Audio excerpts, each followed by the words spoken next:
You see this relatively tiny opening? It leads under the women's bathing rooms. Okay, come on, Mario. Beneath Pompeii's oldest bathhouse, cavers are venturing deep into a miraculously preserved space that remained hidden for nearly 2,000 years. I'm actually not sure how long they stay there. We'll see how long they survive.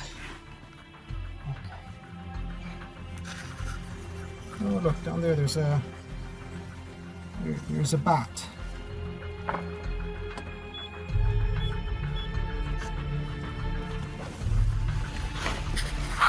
They're searching for clues to life and death in the Roman Empire.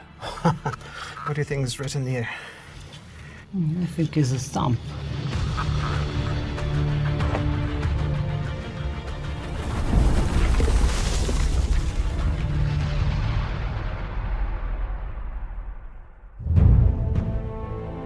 Pompeii, an ancient city 130 miles south of Rome.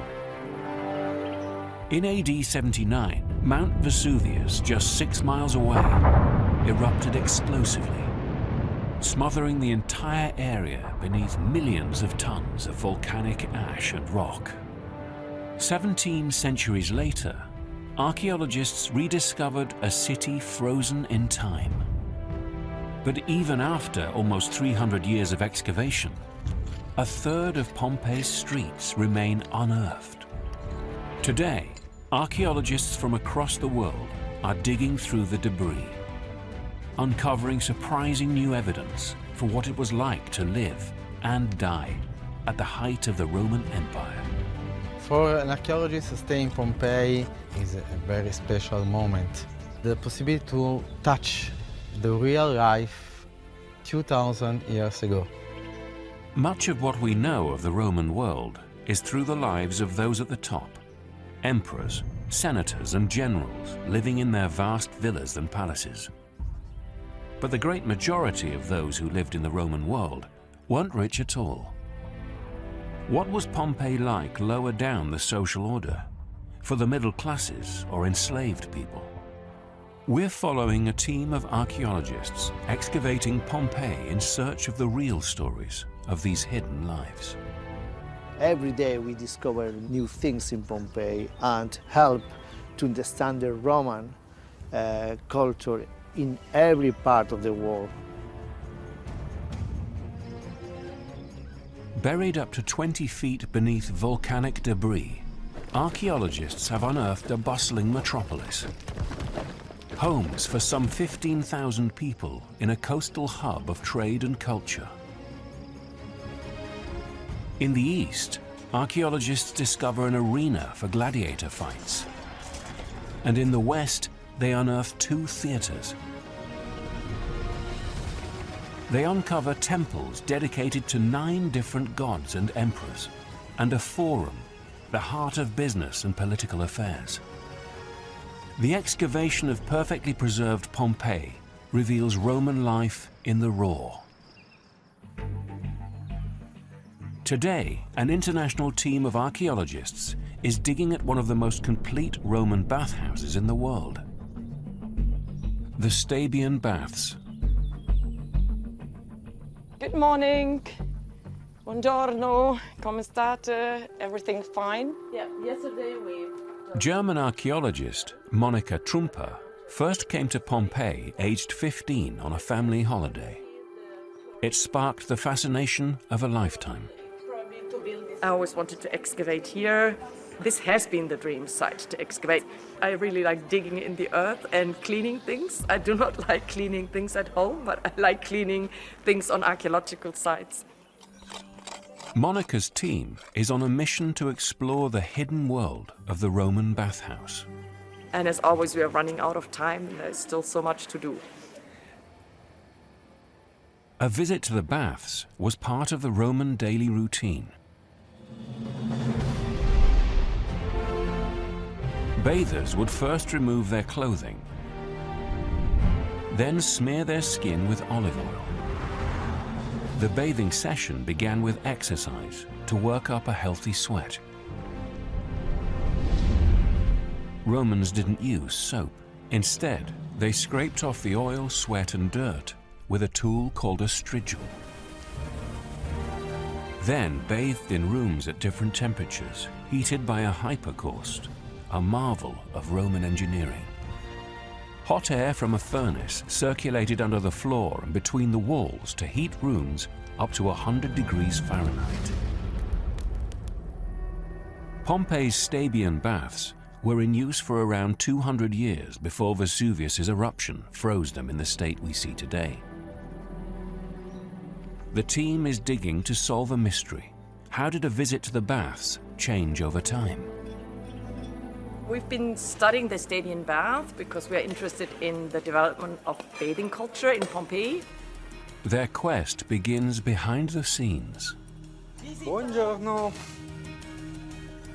Right now, what you see is a service room. You see all kinds of installations that serve for the bath. I'm standing on a channel. You see another channel behind me. So these are all installations belonging somehow to particularly the water management and also the heating system. It was a room that the bathers were not supposed to ever see or enter. Yeah? So it was only for the slaves. Monica and joint excavation leader Marco Giglio from the University of Naples L'Orientale are digging into dirt that predates the eruption of AD 79. We hope to find all sort of things, not only beautiful objects, but something useful for the chronology for dating this space. Dig member Satoshi Higuchi spots a glint of metal in the dirt. Wow. Should be covered. Yeah. I can't see it. What is it? Oh, yeah, I see it now. Oh, wow. What do you think it might be? This could be some kind of hairpin. Mm-hmm. I guess yes, because it's so thin. Yes. The thin needle, something you would stick into your hair. Look at this. There's more of it? Oh no, it's a fibula. Yeah, Fibula. and this is part of the fibula then. Yeah. So this is the lower part of the Fibula. fibula. Wow. They used to fix clothes. They used this to fix clothes. And actually, if I remember correctly, this is the first one we find here at all in the Stabian bath. The ornate clothespin is a direct connection to a Pompeian living 2,000 years ago. It's really exciting and really happy to have found it, and I hope I can find more interesting things to understand this bath. Very interesting find, very interesting. Now we'll continue to excavate this layer. All the evidence the team has found suggests this was not always a service room, but was once a public walkway known as a porticus. Our hypothesis is that originally it was a porticus and not a service room, and only later, when they improved or changed the bath, they would have transformed it into such a service room. When did the layout of the baths change, and why? To find out, Monica will need to explore deep into an unseen world.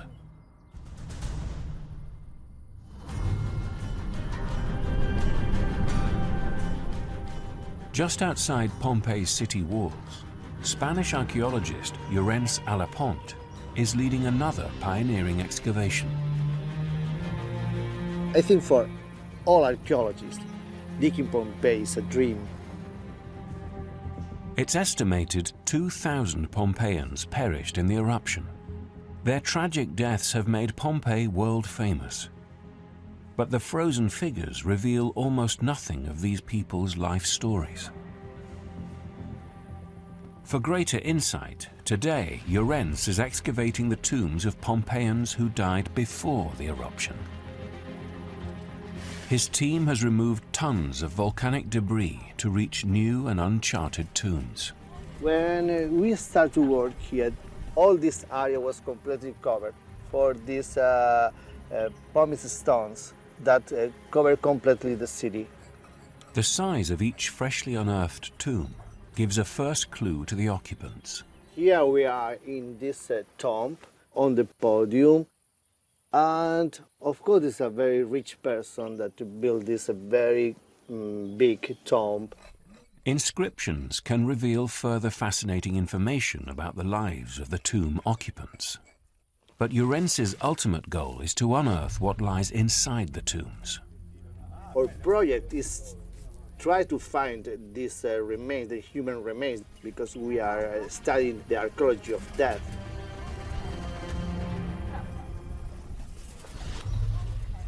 It's difficult to discover forensic detail of the Roman dead due to the standard funeral rites of the time. When a Roman citizen died, relatives put a coin in the deceased's mouth to pay for safe passage to the underworld. By law, they had to lay the body to rest outside the city limits. Rich families hired musicians and professional mourners to lead the procession. At the necropolis, they burned the body on a pyre and stored the ashes and the coin in an urn to keep in the family tomb.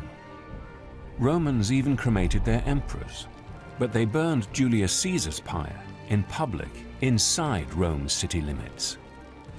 The mourners' passions ran so hot they almost burnt down the forum.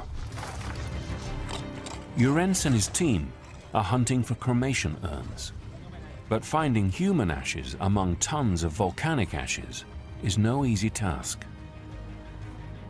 They've just unearthed this tomb, right next to the main gateway into Pompeii, built in an eye-catching spot. If you are rich, you choose the most important gate in the city, and of course you want to build your tomb in front of this gate. So everyone who pays in front, they never forget this person. What we found inside was really exciting. In the southern region of the city is a residential area known today as Insula 17. Now guys, they restarting in the two areas to continue the excavation inside in the layers that we find in the last days. Okay? Now we go. Archaeologist Mario Grimaldi is part of a team from the University of Bologna that is investigating the lives of middle-class people at the height of the Roman Empire.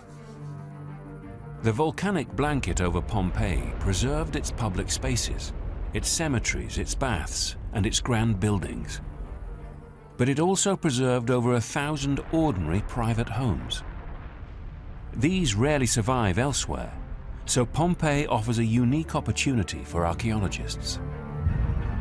In Pompeii, we have the possibility to understand the real life, the people that live in these houses, with the material, the artifacts that these people had in her hand before the eruption.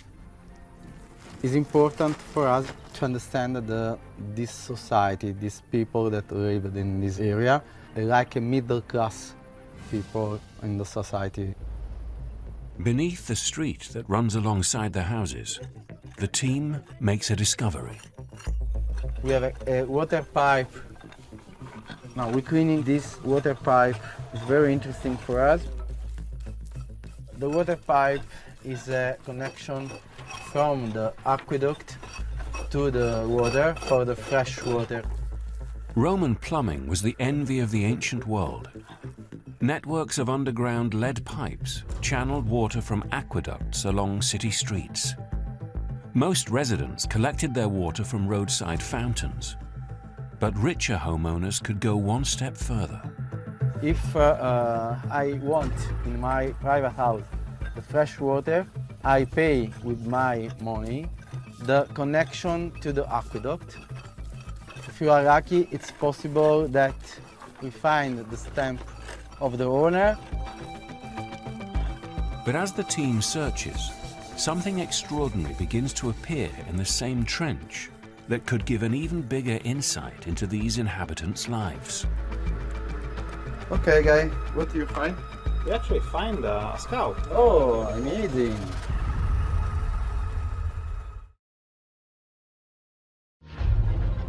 In their quest to investigate the occupant of this large tomb, Urence's team hits the jackpot. In front of this tomb, we found inscription who tell us the owner was Marco Venerio Secundio.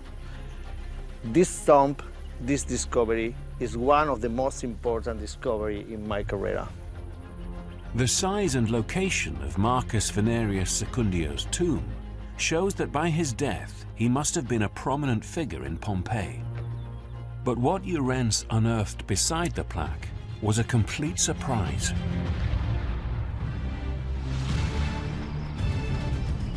The tomb was revealed to be a walled family enclosure. In one corner, Urense found a small tombstone. Beneath it, an urn containing the cremated ashes of a woman.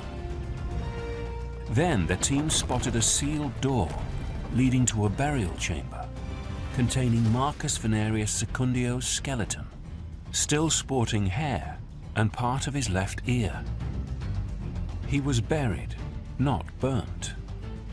An unparalleled opportunity to discover more about an individual life and death in Pompeii. This is the best preserved body ever found in Pompeii. We were very surprised when we found this body buried and not cremated, because all bodies in Pompeii are cremated. He's the only one buried in Pompeii. There are even hints Marcus may have been embalmed after death. Scraps of textile found among the remains may be wrappings to help preserve his body. As soon as the remains were photographed, the team rushed them into cold storage.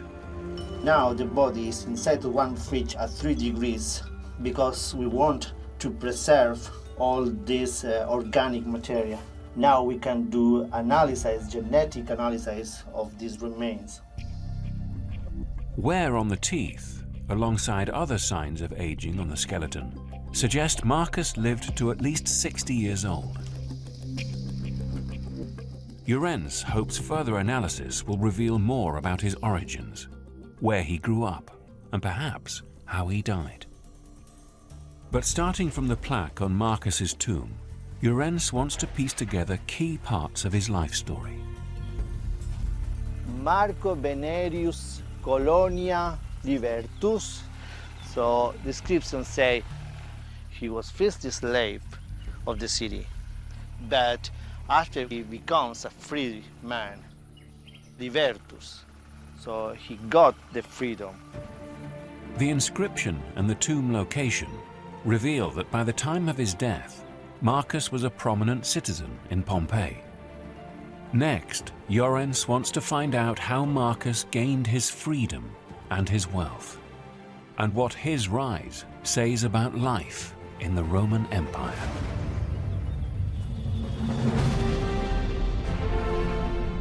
At the Stabian baths, Monica is following in the footsteps of bathers 2,000 years ago.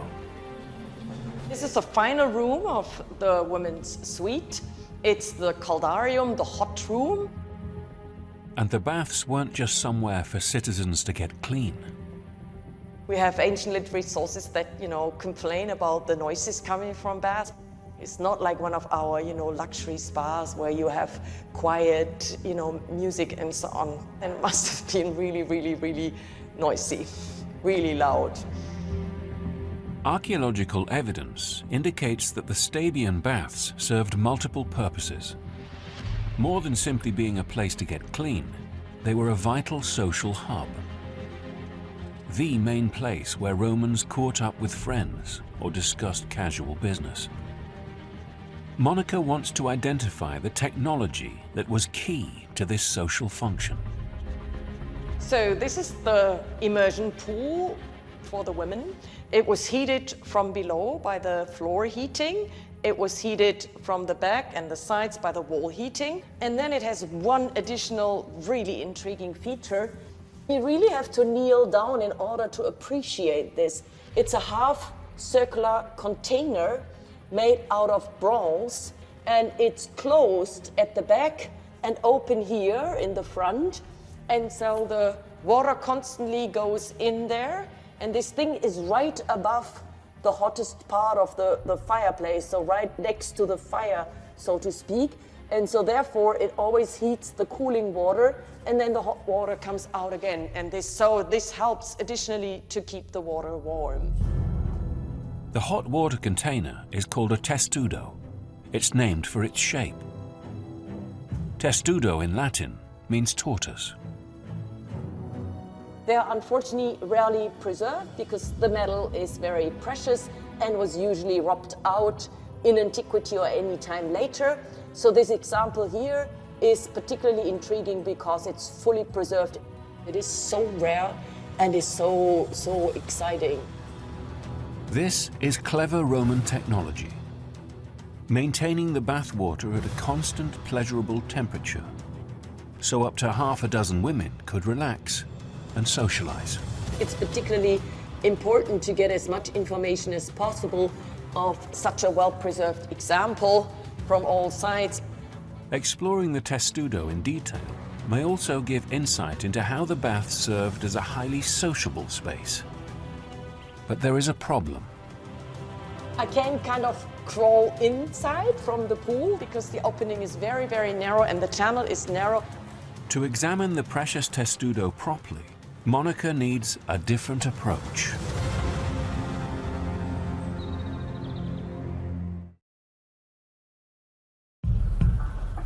Just outside Pompeii's city walls, another team is exploring underground.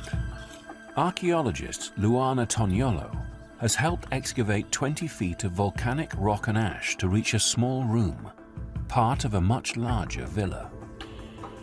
This is our really latest discovery. As you can see, we are still working with it. So for us, it's really exciting, and every day there is something new. Over there, you can see the window from where the volcanic ash entered and covered the objects in this room and actually preserved it. Ever since excavations began in Pompeii nearly 300 years ago, diggers have found skeletons entombed in the volcanic ash. The flesh of the dead has long since decomposed, leaving only a body-spaced shape surrounding the bones. By pouring plaster into the cavity, the archaeologists are able to recreate the original body shape. We are still using the same technique more than 1 century ago because it's really the best technique. This team is using plaster to capture the original shape of other organic objects. They wait for the plaster to set, then very carefully scrape away the surrounding ash. We don't know what we are going to see. When we pour the plaster in the holes, and what we found in this case is the bed. Not just one, but 3 beds, complete with blankets, and an array of bedside furniture and storage containers. We can see 3 beds made of wood. These beds are really simple. You can see that they are made of vertical piece of wood. 3 people shared this small room. The basic furniture and the single small window suggest that they were among the poorest of Pompeii. It was used as a room where to sleep and relax, but at the same time is a storage room, because there you can see storage containers that were used in Roman times to trade food, wine, olive. The other very important object that we can find in this room is this particular object, that is the part of the chariot that was used to link the chariot to the horses. Incredibly, the plaster cast here reveals a rope lashing. Questi sono tutti laccetti che tenevano fermi, forse c'era una rottura all'interno del legno e tenevano legati.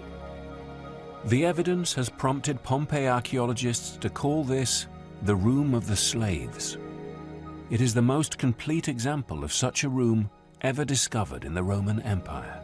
This room is very important for us, for the archaeologists, for the historians, because we can see actually how slaves and poor people lived. There would have been several hundred rooms like this in and around Pompeii. It's exactly the sort of place where Marcus Venerius Secundio may have started his life. But as Marcus's life shows, enslavement wasn't necessarily a life sentence in the Roman Empire. In ancient Rome, enslaved people were a commodity, auctioned at a market. Those that were unskilled could be worth the annual salaries of 2 foot soldiers. Some had tags attached to their necks as proof of ownership in case they fled. Those that were educated could be put to work as accountants or secretaries. They had higher status and so were paid for their duties. Enslaved people could use their money to buy their freedom, acquiring Roman citizenship in a formal ceremony. As a symbol of their liberty, they wore a felt cap called a pileus. Marcus's tomb and inscription reveals he became a wealthy man. Urense wants to know how he bought his way out of enslavement.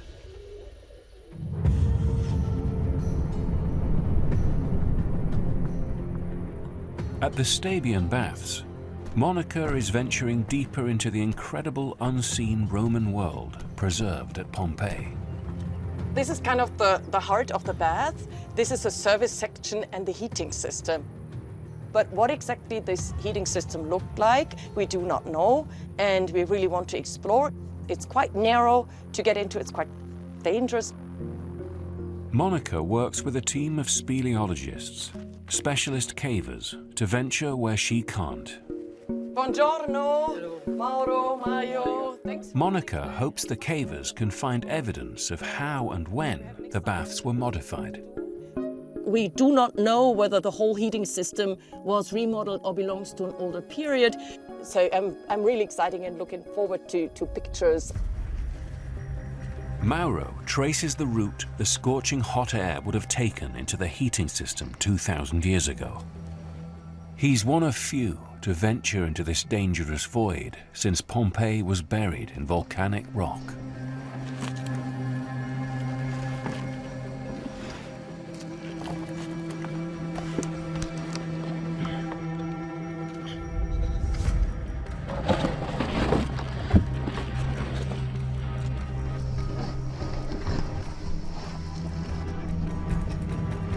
I'm actually not sure how long they stay there. We'll see how long they survive.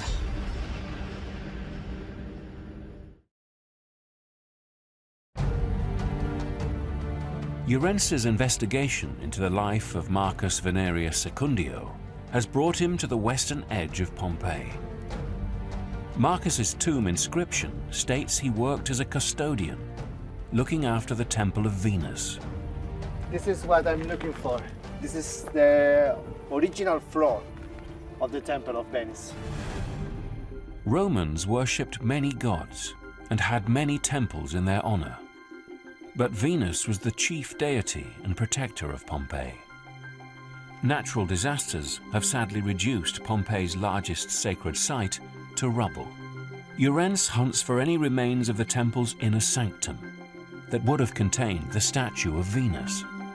Here in the temple, we preserve the gate system. Here was Marcus who was opening these massive doors in the Temple of Venice.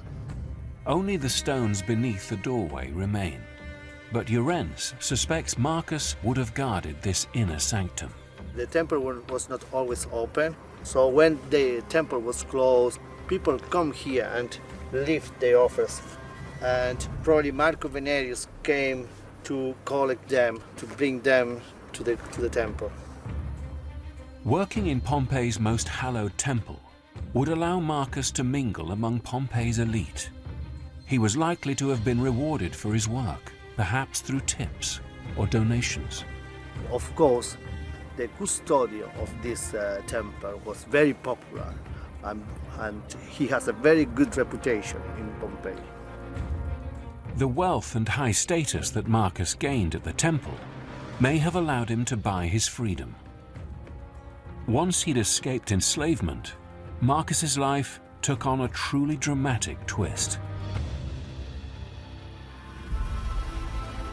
Pompeii's latest discoveries are opening up a new window into everyday life in the Roman Empire. Pompeii is much more than a city divided into wealthy elites and their downtrodden servants. this was a society where you could rise out of enslavement, and citizens of all classes relaxed in communal baths.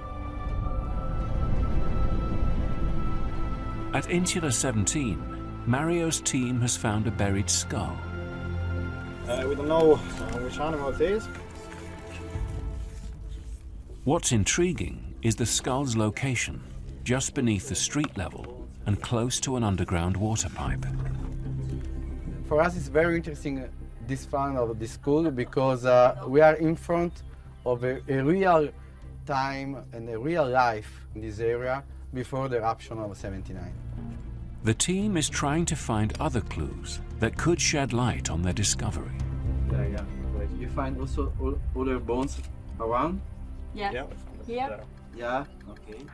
A tantalizing possibility is this is the skull of an animal killed as a sacrificial offering to the gods. But Mario needs more evidence. The team hunts for telltale ceramic cups that would once contain other offerings. On our part of the excavation there.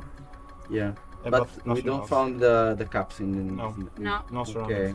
Now, we continue to clean.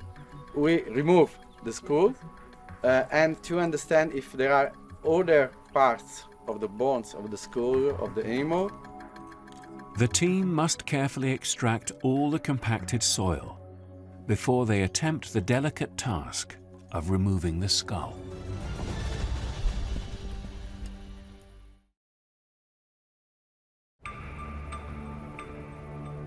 The cavers are crawling ever deeper into the underfloor heating system. Okay, come on, Mario. They must document every detail of the subterranean world. No one knows what could lurk in this space. Oh, look, down there, there's a bat.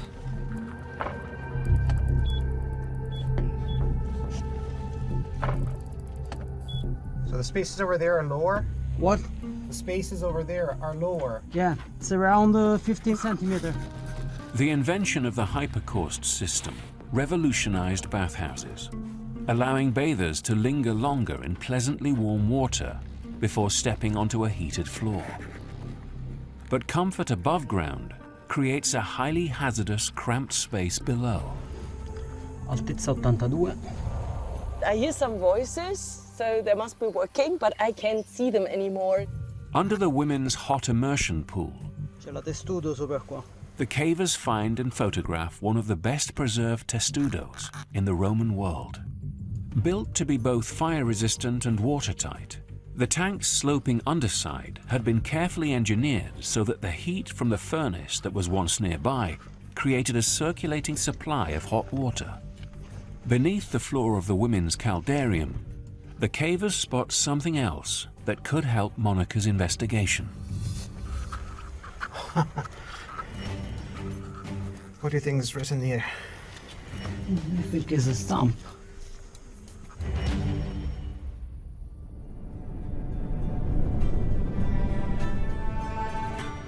At the Insula 17 housing block, the dig's chief archaeologist, Antonella Corallini, is overseeing the delicate retrieval of the animal skull. Scalfarlo da sotto, vai tu, vai tu. Piano piano. If they don't release all the compacted soil around the 2,000-year-old skull, it could shatter. Da sotto, vai tu, vai tu. Tanto hai qui non riesco.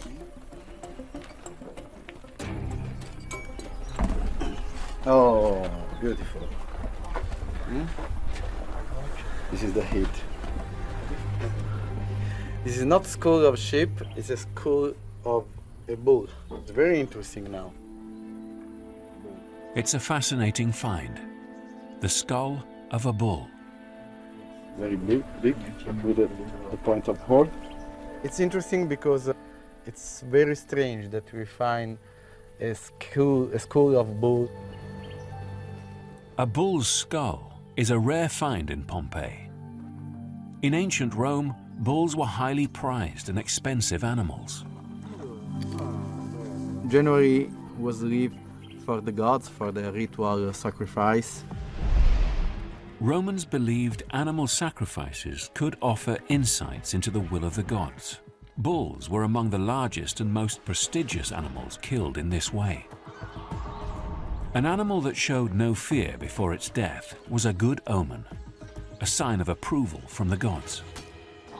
The animal's internal organs were inspected by a priest called an augur.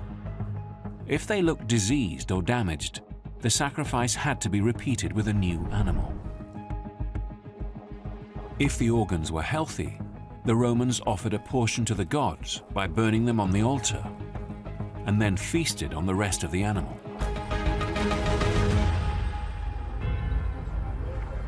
The team carefully cleans the skull, ready for future expert investigation.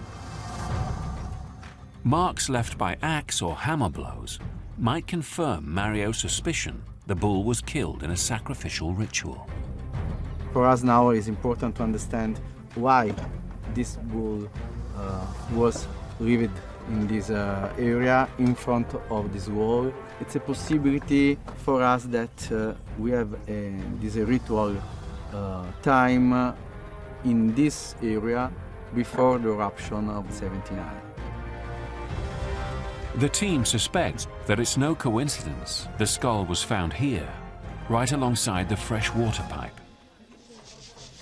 Perhaps the bull was sacrificed to commemorate these homes making their connection to the public water supply.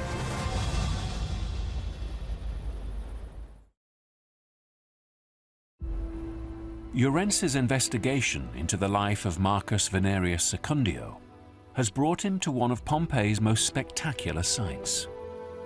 Wow, this is so beautiful.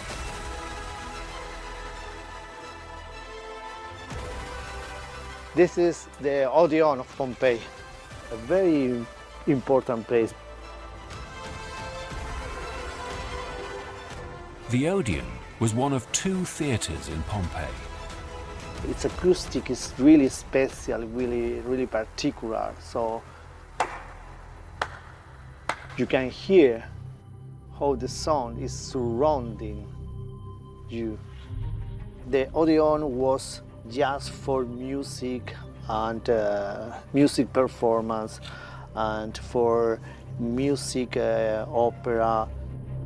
They built one particular place just for this kind of shows. The inscription discovered on Marcus's tomb reveals that after he gained his freedom, he became a priest and paid for a 4-day festival of games, plays, and music. To pay all this performance, all these musical shows, of course, he must be very, very rich. In that moment, for sure, Marco Venerio was a very important, one of the most important person in Pompeii. Marcus's festival could also reveal why he was buried and not burnt. The inscription specifies performances in both Roman Latin and also Greek. This was a complete surprise. Is he Greek, or he was very close to the Greek culture? And we know that Greeks in Greece, they have inhumation, they have burials in that moment. Greek plays and the Greek-style burial suggest either Marcus had Greek ancestors or he was a great fan of Greek culture. The DNA analysis might resolve the mystery. Iorence's discoveries allow him to piece together the rags-to-riches story of the best preserved body ever found in Pompeii. Marcus Venerius Secundio was enslaved by the city of Pompeii, a subject of not one, but of all the citizens. They chose him to guard a temple dedicated to Venus, the patron goddess of Pompeii. When Marcus was freed from enslavement, he joined the Augustales, an elite order of priests devoted to the cult of the emperor. Like his fellow priests, he became a rich benefactor and funded a festival of plays, music, and games. His wealth and high status afforded him a monumental tomb, among the most prominent in Pompeii. It's like a dream. It's something very impressive, very, very amazing. Marco Venerius was a slave of the city, and he ends becoming one of the most important persons in Pompeii.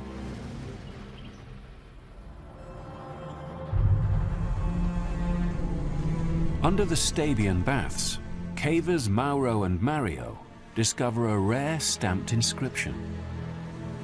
M-A. I wonder if there's more. It's crucial to take a clear photograph to get the best possible evidence for Monica.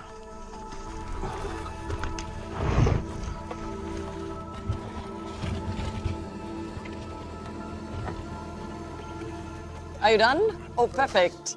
Can I see what you found? Yes. What is that? This is Testudo. Ah, va bene, sì. Wow. Perfect. Oh, yeah, you can kind of see. Yeah. Incredible. The photos reveal that from the underside, the bronze plates of the immersion pool hot water tank are joined with two neat rows of rivets. The overlapping plates look like an armored animal shell. Another compelling reason why the Romans used testudo, the Latin word for tortoise, for the tank. Two rows everywhere the two sheets overlap. I think this is one of the best preserved ever. And you can also really see it from below and from above and fully study how it worked. And this makes it really exciting. The discovery of the stamp could help solve the biggest mystery. How did the layout of the baths change over time? Right over here is where we found the stamp. So we have the an M. M, A, Yeah, yeah. O or Q. Maybe an R and M again. M again. And this looks like a P, and this could be an F. The stamp is a mark that identifies the tile maker. It's a totally unexpected find. Oh, wow, perfect. This is like the first complete stamp I know of in the Stabian bath. And wow, this is really exciting. Matching the stamp to others in Pompeii could give an exact time period for the floor's installation. Whether this stamp is known in Pompeii, because it's really, really important, it might potentially give us a date for the hypocaust system. So this is really exciting. If it's really a late stamp, we would have a proof that they had to remodel it. Further analysis reveals the tile stamp is one of several in Pompeii that appear to date to after AD 62. In that year, a major earthquake rocked the city and damaged many buildings. The people of Pompeii took the opportunity to modernize the building, fitting a brand new floor above an upgraded heating system. But the citizens had only a few years to enjoy their majestic new bathhouse before Vesuvius's cataclysmic eruption in AD 79. Everything we excavate, that we reveal, I think adds to the picture of history of Roman Pompeii in a significant way. So excavation really has a purpose to help us reconstruct history. Pompeii is slowly giving up its secrets, revealing the everyday lives of its people. Bathers enjoying the public baths, worshippers making offerings to their gods, and enslaved people rising to great wealth. As archaeologists continue to excavate this extraordinary 2,000-year-old city frozen in time, their discoveries will shed fresh insights into life and death at the height of the Roman Empire.